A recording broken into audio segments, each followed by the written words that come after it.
तो इसलिए चाइना हमसे इतना ज़्यादा आगे है। साल 1949 में भारत और चाइना की जो इकोनॉमी थी वो बिल्कुल सेम थी, यानी $30 बिलियन के आसपास।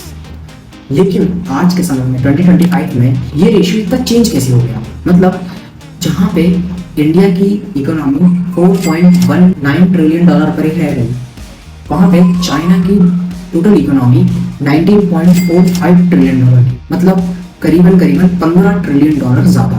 तो एक्चुअली में ये इतना बड़ा डिफरेंस है क्यों? इसके पीछे काफ़ी रीजंस हैं। जैसे देखा जाए तो चाइना ने हमेशा प्रोडक्शन पर ध्यान दिया है। मतलब चाइना अपने नागरिकों को प्रोडक्शन करने के लिए सब्सिडीज देती है। चाइना ये मानता है कि जितना ज़्यादा वो प्रोडक्शन करेगा वो उतना ज़्यादा एक्सपोर्ट कर पाएगा, और वो एक्सपोर्ट करता भी है। चाइना अकेला 11.15% गुड्स को एक्सपोर्ट करता है अदर कंट्रीज में, और भारत 0.65। माने इसका मतलब ये है कि अगर पूरी दुनिया में 100 रुपये का एक्सपोर्ट हो रहा है तो 11.15 रुपए का अकेला चाइना एक्सपोर्ट कर रहा है, और भारत 0.65 रुपीज़, जो कि आंकड़ा बहुत ज़्यादा बड़ा है। और बात की जाती है चाइना और इंडिया के बारे में। चाइना हमसे टेक्नोलॉजीज में इतना ज़्यादा आगे थी। सबसे पहली बात तो उनके पास पैसा है, तो वो टेक्नोलॉजीज में आगे बढ़ना उनका बनता है।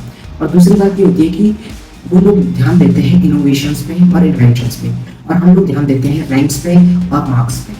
चाइना के स्कूल्स में 6 और 7 क्लास से कोडिंग, रोबोटिक्स और AI सिखाया जाता है, और हमें ये सब चीज़ें सीखने के लिए कोई अच्छा महंगा कॉलेज ढूंढना पड़ता है।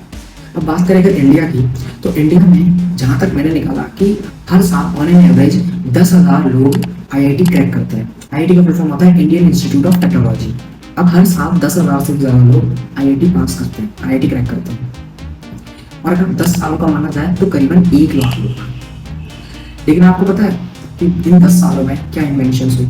और मैंने जब गूगल से ये निकाला कि 10 सालों के अंदर इस भारत देश में क्या क्या इन्वेंशन हुई, और सबसे पहली चीज़ आई बायोडीजल।